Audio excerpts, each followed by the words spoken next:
You go ahead. So I am impressed, actually, with the folks that are here and how awake you look, based on some of the hours that some of y'all were out last night and enjoying your conversations. So thank you for being here this morning. Yeah, data collection isn't a real sexy topic, but it is absolutely critical to long-term recovery. And so we'll go ahead and... So these are kind of these are 6 areas that we'll just go through. Recovery and planning and decision making, integrity and transparency, donor and grant funding asks, donor grant and organization reporting, milestones, deliverables and celebrations, and capturing the big picture. Those are kind of the areas summed up of why and where we do some of that data collection for. Right. So if you think about in the beginning of your disaster and you're trying to get your head wrapped around what is this recovery going to look like, the first thing you have to know is how many people were impacted, right? And then you need to know how they were impacted. Were they impacted with damage, destroyed? We deal with that a lot in fires, partial damage, destroyed. And so you have to know those things. Were they insured, uninsured? Did they live in a mobile home? Did they live in a stick-built house? Because you're trying to figure out in the long haul what the future is going to look like for your rebuild program. If one person from every recovery group would raise their hand if they have great comprehensive data, I'd like to see that. Okay. Good information. So, and for the future, I go after that data like a crazy woman in the very, very beginning. So when people are coming through the local assistance center or DRC or whatever you folks call it here, we have people posted in there collecting data. And then we get Red Cross to dump their information to us, and if they don't want to, they are persuaded to, because it wouldn't look good if they don't share. We also get every homeowner that comes through the local assistance center to sign a form saying that their data can be shared. And then we also go to our county, to our government, and they're working with the fire department because that's what we've dealt with, and we're getting that information also, and then compiling it. And I won't go too far into that, but it is the most critical thing you can do to make sure that you don't lose anyone through the cracks. Well, and the key component there, I mean, 4 years later for me, and I still remember the trauma of the lists, right?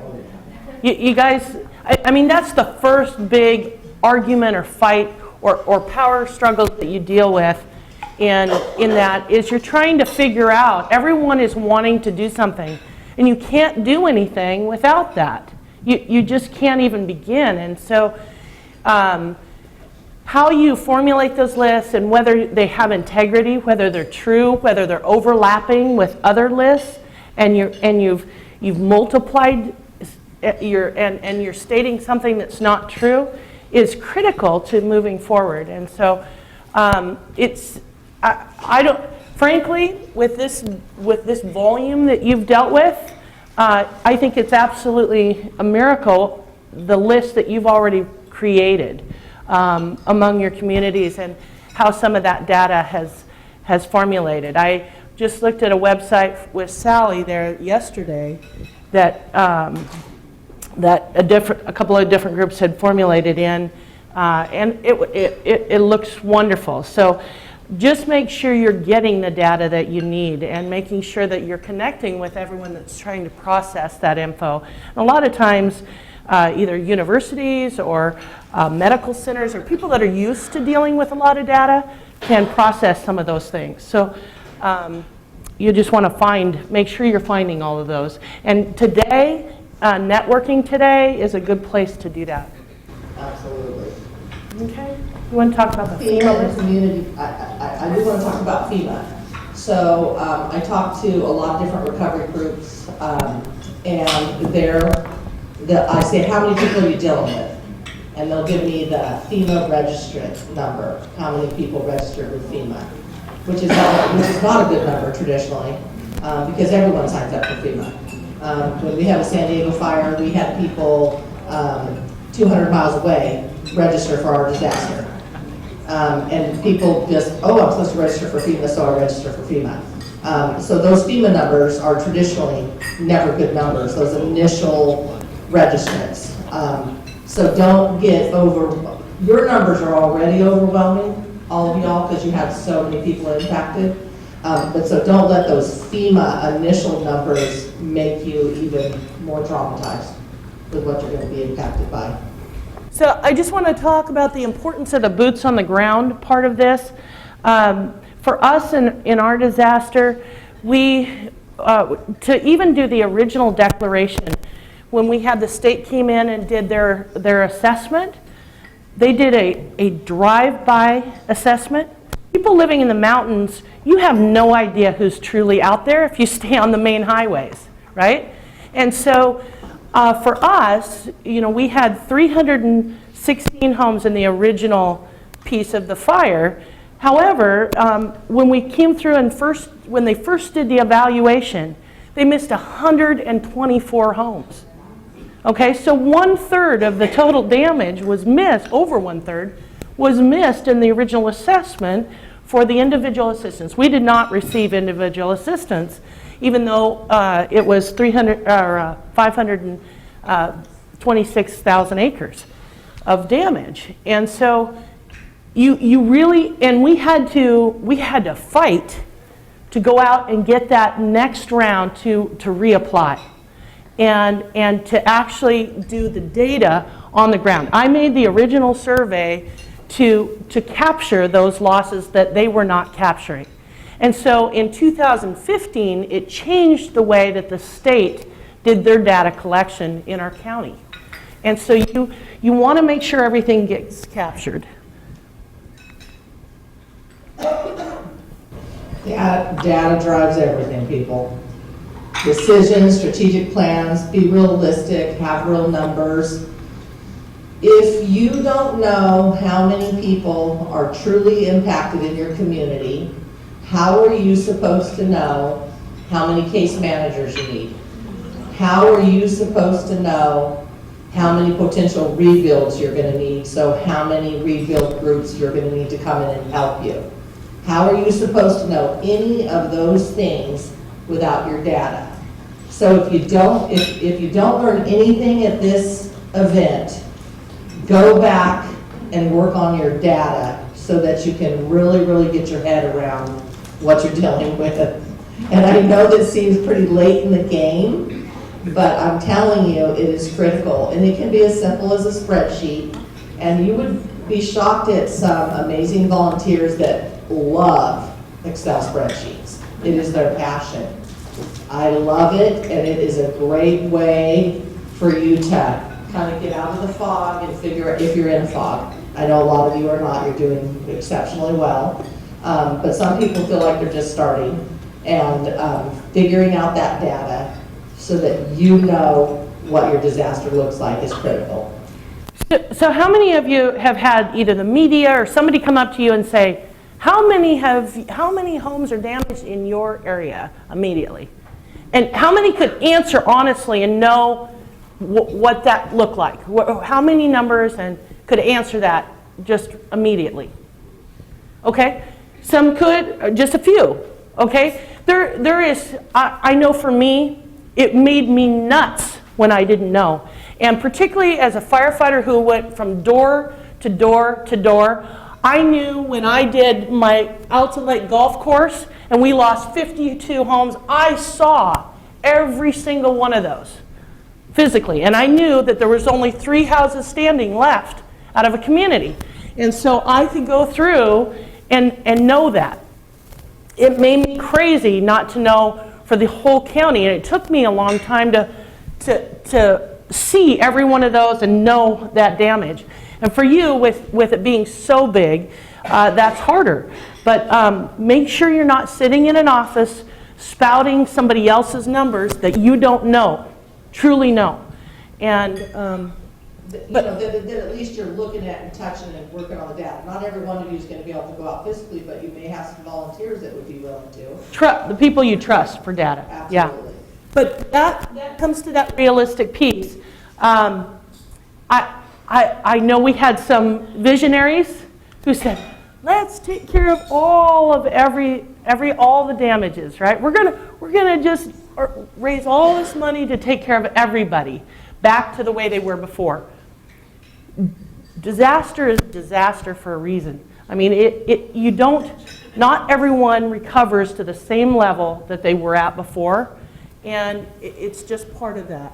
And so just be realistic with your estimates and your ability to make something happen. Right, and again, remember, if you don't know your data and you don't know how many people you're going to help, you also don't know how much money you need. And so if you don't know how much money you need, how are you supposed to go for the ask? So data, data, data. Okay, so really recovery is about relationships and trust. Okay, and as you're working through this, just like Renee and Stephanie said yesterday, they didn't know each other beforehand. All right? You're going to create relationships, and you already have, relationships of trust. So some people you know will, if they give you a number, you know that that's good.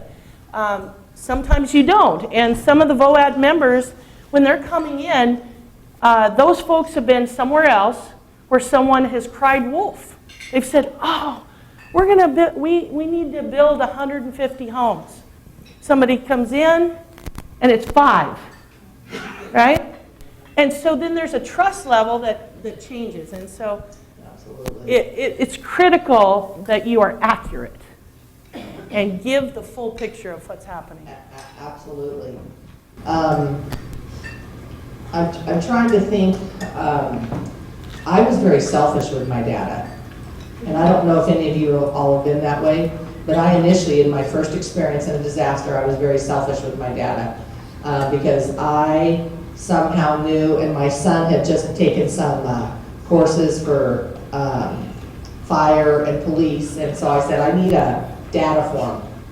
These people that are coming into my recovery center, I need a form. I can't just give them a shovel if I don't know who's got the shovel, because what if he comes back in for another shovel? I mean, that's literally how I looked at it, or a jacket. And so that data was critical. Then I had this amazing father of one of the gals that was volunteering with me that flew in to help, and he put it in a spreadsheet. He took all the forms and put it in a spreadsheet. It was amazing. So at some point I had 1,000 people that had been through our door, but then the other communities, the other surrounding communities that were doing their thing, we eventually all came together to work together. They wanted my data. You're not getting my data. That's my data. Those are my people that I'm protecting. But in reality, I wasn't protecting them. It was really my ego in the way that I needed, because I probably had people from their community, because I didn't have 1,000 people in my community that were impacted. And so once we started sharing our data, then we were able to get a picture of what was really going on in each one of our communities. And I was able to capture some, just randomly, that maybe someone worked closer to my town, came through my recovery center, but they actually lived in another town. You know, so obviously you want to be protective of the data relative to people trying to harvest it for business purposes. But if you have signed waivers that you're allowed to share, don't be afraid to do that, because in the end, your neighboring community is not going to build the guy's house in your town that needs, or repair it. So don't be selfish with your data in that respect. And that goes for agencies, because they can be very, very tight with their data. So don't be afraid to get involved in politics to get your stuff if you need it. Yeah, and don't be hasty. Say if you don't know something, you don't know it. Okay? Confidentiality, absolutely critical for personal folks. So keep their information personal. Yeah, absolutely. I mean, private. I'm going to have to take a minute. Okay, quickly. be very transparent if and when you do share. So, oh yes, and absolutely expect skepticism. So I'm gonna talk a little bit more about how I work with my data while she's coughing. So when I work out of a spreadsheet and I start dicing it down. So if it says they're insured, then I kind of section them off and the insured kind of go to the bottom. And then eventually up here it's going to say all the uninsureds. And then, you know, if they were a mobile home and that's probably what they're going to go back in, then I know, okay, there's going to be 10 mobile homes that need replaced. Here's 25 stick builds. And it's probably going to dice down further because some of those people may even have the income to recover on their own by getting a loan. Maybe they have a trust fund. I mean, it runs the gamut. So that's where I kind of start dicing down my data so I can get a real picture of what I'm dealing with. Go ahead. Yeah, just in terms of the skepticism, you really need to expect people not to necessarily trust you up front. Don't be surprised. Just continue to let people know. We had some partners that came up that had dealt with other people, and they only wanted to deal with like Catholic Charities, disaster case management, for instance. Those, you know, our case managers did an absolutely fantastic job at vetting the materials, but this person believed they could not, unless they were Catholic Charities, would not have the reputation or the ability to do it. So you have to work through those situations and to make things happen in your community. Okay, it is so critical. Do not approach funders with inaccurate data. If you do that, you have burned your bridge in that world. You need to wait, be patient, do it when you're ready, make sure that, you know, this is still the beginning of the funding pieces. And, you know, just like was mentioned yesterday, there's still a lot of money out there to be distributed. It's going to take you time to really formulate exactly what you're going to do and how you're going to do it and what you need that money for. Your strategic plan. Your strategic plan. Absolutely. And if you're too hasty, you'll miss something. You'll miss something here. Yeah? Is it okay to at least initiate a conversation with the funder? You say do not approach it. You say, hey, I'm going to get on the radar. We think we've got a couple hundred lost. I'll get you some data. Absolutely. That is a great point. Jeff said, is it okay to initiate with a funder? Absolutely. Absolutely. You can sit at the table and say, you know, I don't know exactly what this is going to be like, but our plan is this. Our plan is to, you know, to rebuild and to, you can lay those groundworks. Right. We don't necessarily know what our ask is yet, what our need is, but we want you to know we're out here and we're going to need your help. You want to get on the radar. Absolutely. And so, yes, getting on the radar is critical. Do you want to? We are waiting for the mic today. Thank you.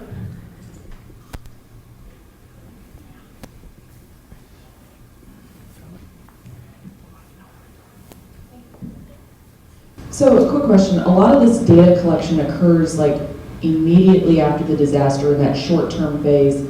As a long-term recovery group, we tend to be just spinning up at this time. And so, understood that some members of your long-term recovery group are doing that immediate recovery phase. How would you think to coordinate some of that using a long-term recovery group to do stuff that's in the immediate part of recovery? That's question one. So you're saying if we were going back, is this on? Yeah, it's just, I understand the importance of having data to provide to funders. Right. And you know, you were mentioning having people stationed at DRCs to collect information. Well, that to me is right after a disaster. You're setting up those DRCs, Right. You're wanting to collect that information. That's most of the residents are out willing to provide their information. as a long-term recovery group, I know in Fort Bend, we start meeting right away, but we're focused more on, okay, Red Cross is still doing sheltering, or we got a group that's still going out and doing feeding. Okay, we're going to start thinking about mucking and gutting. So we're not focused on the long-term recovery stuff. We're kind of acting like as a co-ed or our own mini BOAD. But anyways, it's using the structure of a long-term recovery group to do stuff in the immediate recovery phase. Sometimes you get groups that are not ready to do that switch. So assign someone to, in a future disaster, to be that group that is going to be there collecting data. In San Diego, because I'm the chair of the San Diego VOAD, but I wasn't before with those two disasters, but I am now and I have been for quite a few years. So we go in as the VOAD, and then instead of every organization staffing a table in the DRC, Catholic Charities, the Suchi, etc., we're here and we're representing all of our partners. The San Diego VOAD is representing all the partners, so we're collecting the data for any of them that want that data, and then also for the long-term recovery, because we're the long-term recovery. So you transition in from a VOAD into the long-term recovery. Correct. Okay, so that makes sense from that Correct. perspective. I That's know, one way to do it. because I know in Harris County, there is a distinct difference between the VOAD and the long-term recovery group. Now, you have a lot of the same players, but it is two distinct different organizations. And so you're right, maybe having conversations between the two, at least the leadership of the two, for planning forward in Well, and advance. I mean, and don't be you could be a committee of the San Diego VOAD that activates in a disaster, and that committee rises up, and then whoever's been your director or your chair could be the chair of that committee, because you're all working with the same partners. The same thing that's happening at VOAD, those people are the same people you're working with. And so it's just a good way to collect data. Then you've built those relationships, and then Red Cross is collecting their own. In San Diego, Red Cross is in a DRC, and so is the Salvation Army. Those are the two organizations that are in there all around. But we expect them to share their data with us, and they do. And we share with them. No, very good. Can I ask another quick question? Yeah, can I just answer to that though too? Your disaster case managers are the key to data as well. And so you want to make sure that you're continually getting information from them in that process, because they can tell you whether that home that is on that list is true or not. I mean, they're going to start to see the true picture, and you have to collect all those pieces. Yeah, that's been a little bit of a challenge for us. Our disaster case managers are definitely collecting that information, trying to put it together at an aggregate level, like where we actually have like statistics now. There's, at least in our past disasters, we've had quite a few in Fort Bend in the past couple of years. There's just no time for these poor case managers to put all that information together. So no, understood. My only other question, and then I'll be quiet for a short amount of time, is how. Just your thoughts on, we have residents that they're like, oh my gosh, I've already given my information to that person over there or that person over there. Why do you need my information again? Who keeps collecting this? And we've started to figure that out a little bit, but groups that come in from the outside who are not familiar with your county or your city or the players in there who just start going in, how do you avoid burnout by the residents to give information? That is a very, very real issue, and thus our VOAD setup, so that we don't have 10 organizations collecting the same data. They have the couple that they're going to ask them the questions no matter what. But that's why we are set up that way, because we had a very small disaster and we were in a very confined space, and we sat and listened to a survivor give their information like 8 times in a row, and we just said, that's it. We couldn't even stand it, and we weren't impacted. So assigning someone or an organization or a VOAD or a committee to do that at least saves them from the 10 times. It might not save them from the 3 times. And then of course there's other areas that do it differently. One time it's probably computerized and then it gets spit out to everybody. We're not that fancy yet in San Diego, but we strive for that, for them to only have to say it once, but we're not there. So, and we had the same issue. It's just going to, it is part of the nature of the beast on this. And we just kept telling folks, please, please just do it anyway. If you want to recover, please do this. This is what you have to do. And in the grand scheme of things, putting yourself in 10 forms is a small price to pay for what you're going to get out of that. So you just have to keep reminding people. Your fiscal decisions and scope of work need to be directly related to that data.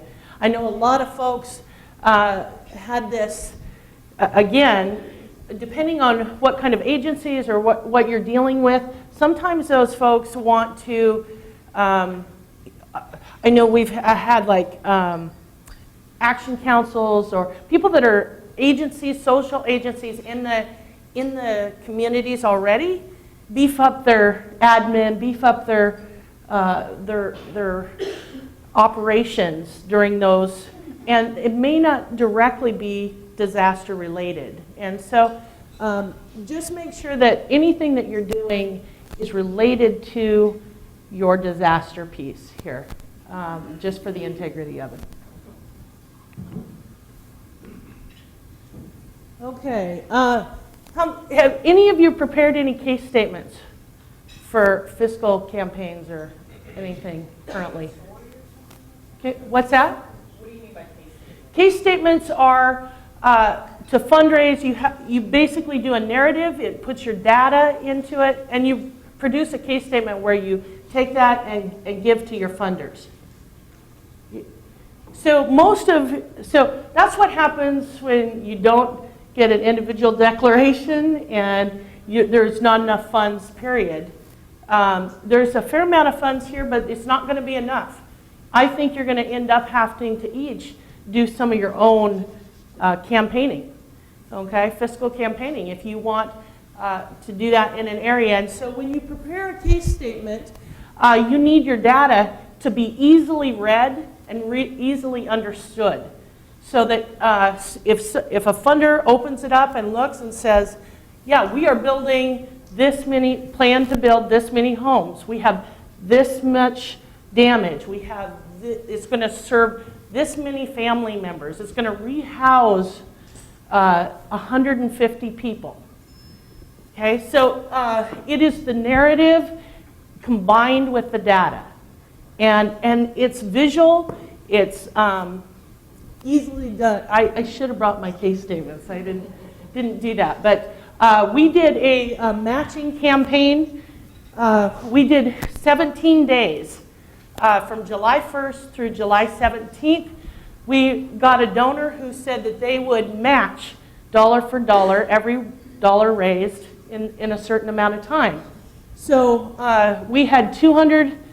In this 17 days to the anniversary of our fire, we raised $256,000, and they matched $250,000. They set up to $250,000. I had, at the last few hours, I had a little girl walk up to me with a bag of her coins and hand me that and say, did we make it to get every dollar? So don't be afraid. There's ways to get your funds through data. I have a question. Is there any way that you maybe can include that in your case statement to give us an example of what? Absolutely. Yes.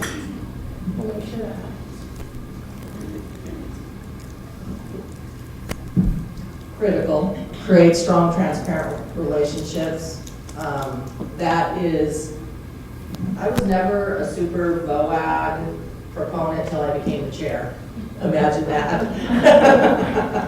And it's where all our relationships are built. When a new organization comes into town, our county's telling a disaster organization, they need to come to the VOAD, and we start building those relationships. And it's we meet once a month, it's a critical place to do business. And we don't even spend our time on, taking FEMA 101 for this or that or the other. It's really about talking about what we do, how we can be prepared, and how we can collect data best, those types of things. So those strong, transparent relationships, because like they know and I know if so-and-so says they're gonna do something, like I know they're gonna do it. Just like you guys are forming new relationships here, I'm assuming, as are we. And those are very, very important in the process of recovery. So I want to state, you know, it's easy to put something up there like that. But what does that truly mean? It means face-to-face time. You have to go somewhere. You have to be here in this room, integrating and networking with each other, or you're not building strong relationships. Because it is about, I found that the best way is to sitting down around food and drink. Right? Yes. Oh, I learned a lot about some of y'all last night. Yeah. And that is what strong relationships are about, because we are people and we need to know who we're dealing with and that we can trust them when we do something. And so don't be afraid to create those relationships and do that. And that's even at the, I know there's a lot of government in Texas, but I'm talking even your judges here and everybody else. I mean, get to know people as people.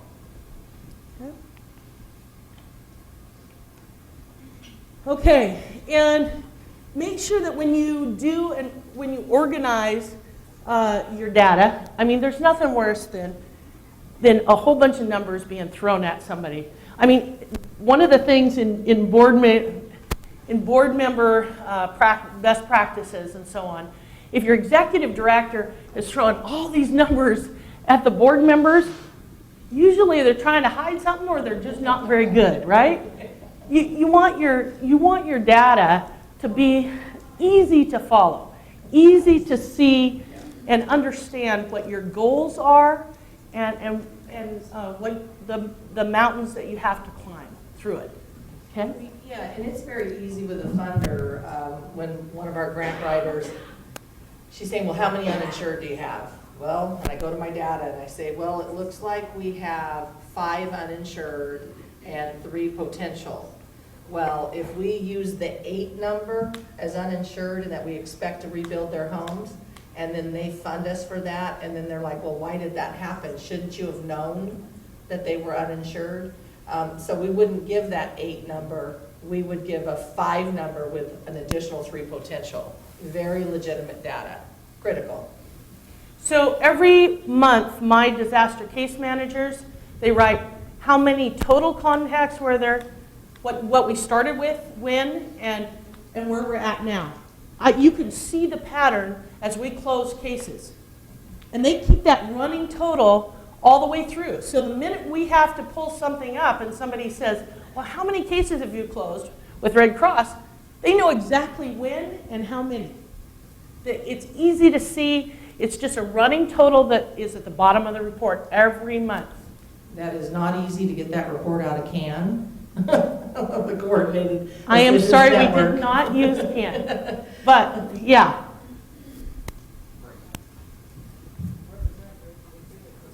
Hi, my name is Grace Hodges. I am with the American Red Cross.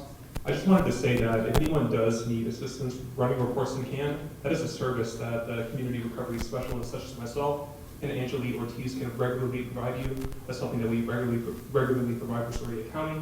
And if you do have interest in that, I just wanted to say that we can provide that pretty easily. Yes, and I remember in 2007, I absolutely, every report I ever needed, I had to go to the experts to get the report out. So it was an appreciated service. I'd just like it for us to be able to get it out ourselves. And make sure that the data that's reported is pertinent to your mission and goals. Okay, it makes no difference if someone hears about how many cats are running loose if you're not a cat agency, right? Okay, so be pertinent to your information and don't overwhelm people with the stuff that is not pertinent to your mission and goals.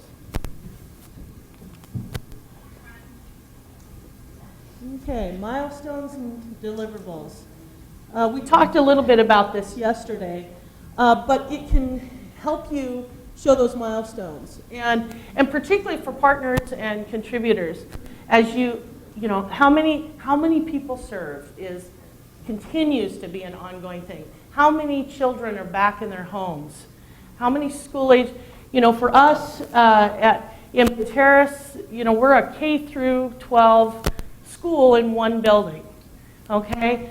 We had 2 to 4 students in every single class that lost their homes, and 1/5 of our staff, okay? So they wanted to know how many are back in their homes, how many have left, how many have rebuilt by when, how long did it take you? Right now we're starting to formulate the data of how long did it take us from the foundation pouring to the CO, to the certificate of occupancy for our homes. How many average days? What would that look like? Those start to tell the story of really what it takes. And so you want to celebrate those milestones. Yeah, and then there's the media component too. Yeah. Having that data when you're getting the doubters and sometimes the reporters that are actually looking for a story that is a negative story, because oftentimes they want a negative story, sadly. And then having your information and your data to possibly dispute a story that they're laying out is critical also. That's a very good point. A lot of times for us it was people, how long have they been in a car or in a van, living in a van? We had a couple of winters where some of the house builds that we were dealing with were living in vans or living in trailers through the winter.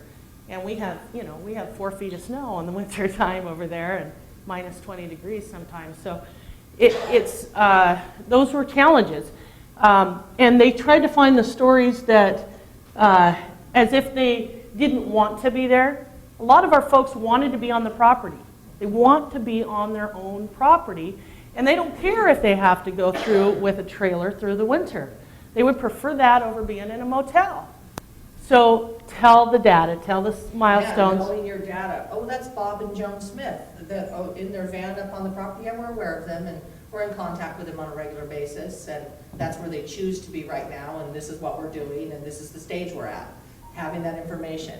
Because they had that land for 100 years, and they raised horses. And that's where they want to be. So, okay. So be creative in the presentations. This is one of the things that our DCMs put on their annual report. In the last 2 years, our DCMs have driven the same miles as going around the world 3.5 times. In Okanagan County, not one of your counties is even close to one of ours. And Okanagan County, in order to go anywhere, it's 45 miles. AmeriCorps like got a 20-mile radius limit or 30-mile radius limit. They couldn't even go to the grocery store. We don't have a grocery store in our city. And so those challenges, project those in a fun way, okay? Take your own community, figure out some of those ways that you can do that And creatively. let them know how impacted you are to even do the recovery. Yeah. Okay, and as we were mentioning yesterday, make sure and celebrate those targets of completion. So if you set it to, okay, so one of the things, I got to tell you this, is our water system in the city of Pateros was damaged. We were able to come up with 4 different funding sources for $7.6 million to replace the city water. We're in the process of doing that. We are going to have a town flush when that happens. So and that's because we had manganese buildup, and so we have this black water that comes in as part of that process. And so with our new water tower, we're going to have 20 pounds more pressure, and that's going to push all this manganese out, and we're going to have this big city-town flush. And so we have set that up with our governor and our legislators and so on for when that happens. And so don't be afraid to plan those things and put those out there in anticipation, because then everybody's excited about heading, where you're headed and what you're doing. And also it does help with your funding streams. We had 2 state appropriations, CDBG funding and rural development funding to make that $7.6 million happen. That's awesome.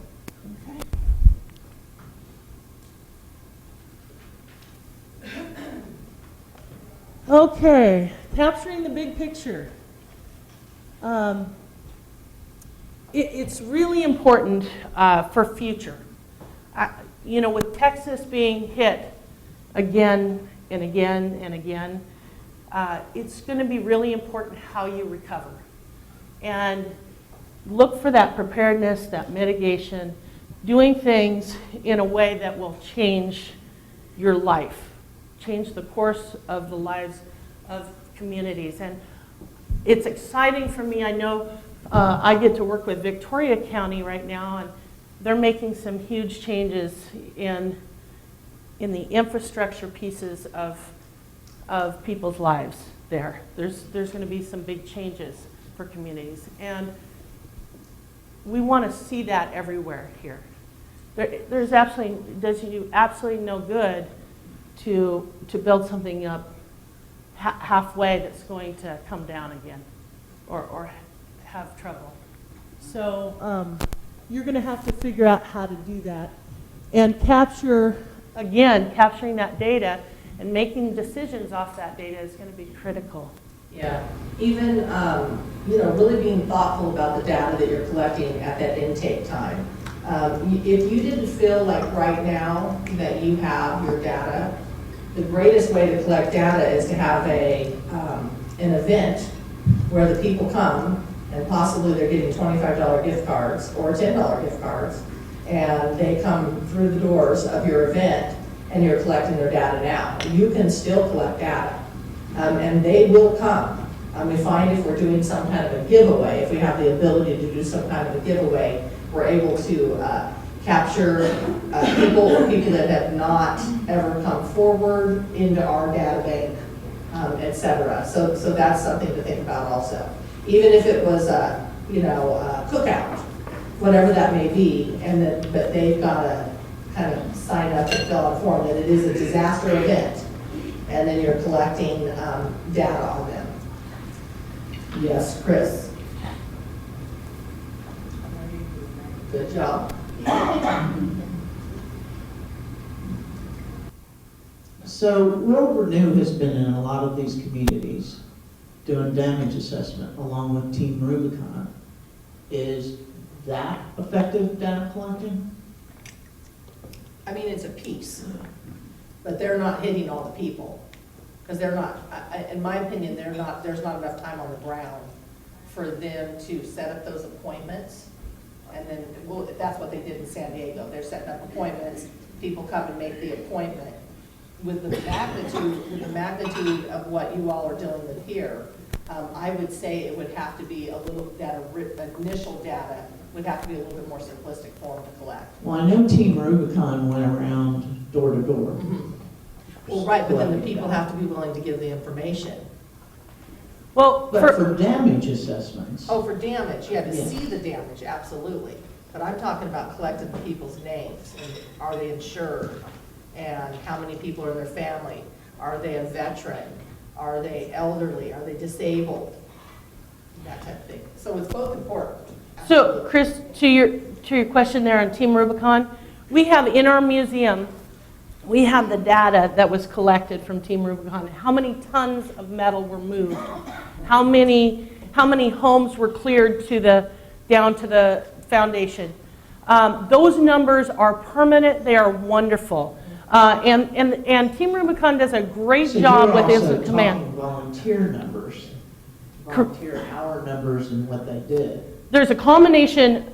I think data goes way beyond just, it's everything. It's absolutely everything. And so, yes, so the volunteer numbers, all of those pieces need to be part of your data collection. Yeah, matching dollars for your county so that their piece is not, matching volunteer hours so that the county doesn't have to put out as much money on their share with FEMA. Certainly, all those things are important. So right now we're at 146,000 hours, volunteer hours, over the course of our 4 years, just for our smaller disaster. Yeah. So, but it's absolutely wonderful, and those numbers still, I mean, I can just visualize it right now. They're on a sheet on the wall and have all those numbers. Yeah.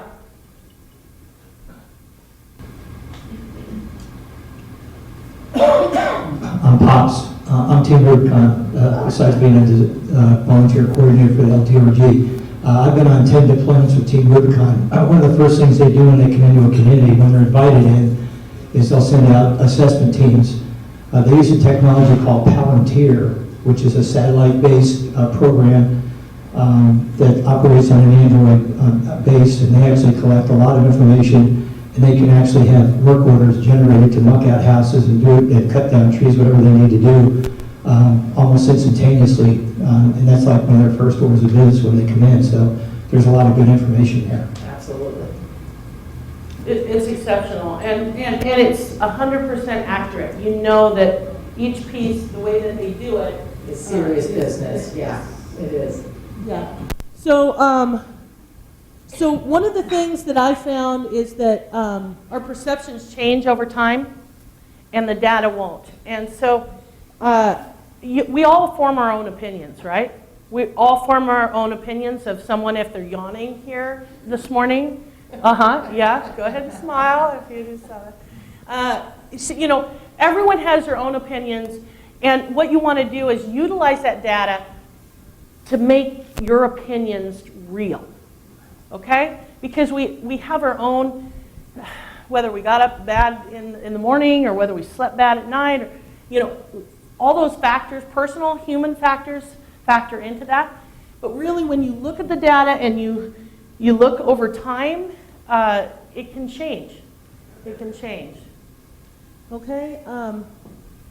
And then what kinds of data will help you recover and to tell your story? Do not be afraid to take the human side of that data. So how many kids, what would be an example of that? Or the human kind? Yeah, yeah. Well, I mean, just kids being impacted. You know, one of our human things was that we had 2 94-year-olds that lost their home. Can you imagine?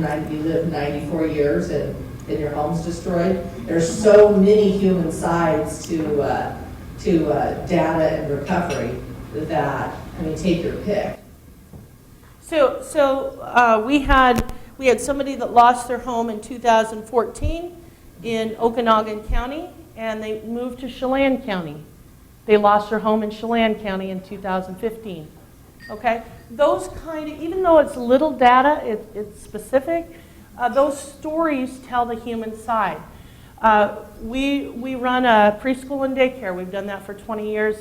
Our kids, when this happened, played for 10 months how they would pack up their stuff, go to the motel, and run from the fire. Okay, so for 10 months they did that. And so you want to capture that data as well in video, photos, those kind of pieces that show the true story. Okay?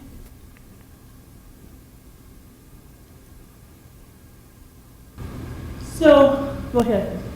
So you see there the in-kind FEMA grant matching, that's kind of what we just talked about. As far as capturing your volunteer hours, ins, out, date, location, you know, keep a good record of that. Donations and kind of tracking that. I had in my recovery center, the critical piece of collecting that data of who was getting shovels and rakes and hoses. I started to realize that I felt like the same address was coming through on my clipboard when I would have a client, and there was 25 people that used the same address. But then what I found out, because then you kind of start wondering, well, what's going on? Because there's an older man. Well, all these kind of interesting people were living on his property and potentially taking advantage of him. And so you kind of, in that data collection, you're actually having issues arise that you may need to provide that information to someone else. Rather interesting. Yes, definitely store and back up your data. disaster staff changes frequently, and also make sure that whoever's working with your data signs a document stating that they will keep that data private. Yes. Absolutely. Hold them accountable for the data. We still, to this day, if someone walks through the door, they're going to sit down at the table and hear what we're doing. They sign a letter every time. Yep. So one of the things I want to just state when you're dealing with donors, particularly, look what you have done rather than look at what we have done. A lot of times we report out and say, look at what we have done or what we are doing. And truly, it is we being everyone else that's donating and contributing. And so be mindful of how you state that data and reports with your narrative, okay? Always say what you can do or what you have done. 3 minutes. Okay? So tell us what data you're collecting. Does anyone have any comments about what kind of data they're collecting that they have found critical? Where's Nina? Where's our mic? Oh, here we go.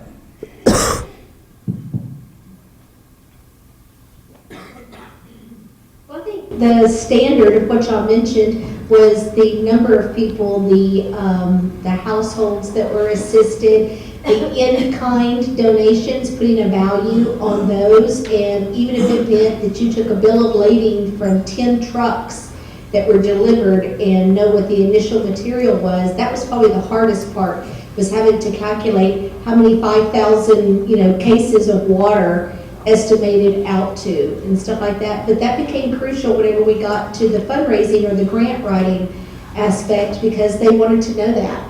But in our community as well, whenever we went out and did speaking engagements, just letting people know, hey, this is what happened. This is how we assisted with the recovery.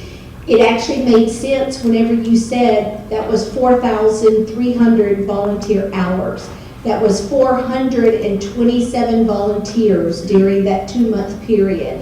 Then people started to realize, oh wow, we didn't even see that side of it, because everybody, was just assisting themselves, or maybe just this one church was all they knew about. They didn't know there was something on the other side of town going on. So yeah, we're still, to this day, I still have all these little stickies all over that say, during this time period, this many hours, this much stuff, this many trucks, and it's just something that becomes, like you said, your history. Yeah, really excellent. And I think we're going to get cut off here pretty quick, and so there might be, if there's another person, but I really quickly want to say something about, I don't know what they call it now, because I think FEMA's changed it, the routine use. Is everyone familiar with that term? FIDA calling it this time. Let's stick with routine use, but what's it called? FIDA. FIDA? Okay, we'll have to figure out what that means. Anyway, make sure that your recovery group gets that information from FEMA, and your FEMA Val should be able to help you with that, or another one of the groups here that's already done it. And because that information is obviously critical also, how many master grant recipients, et cetera, or partial grant recipients, and they may have data you do not have because they signed up with FEMA and not anyone else. So I wanted to throw that in there. Okay, and I just want to make that statement. No one typically says they wish they had less data. Okay, so don't be afraid to do it well. Okay. All right. Thank you so much.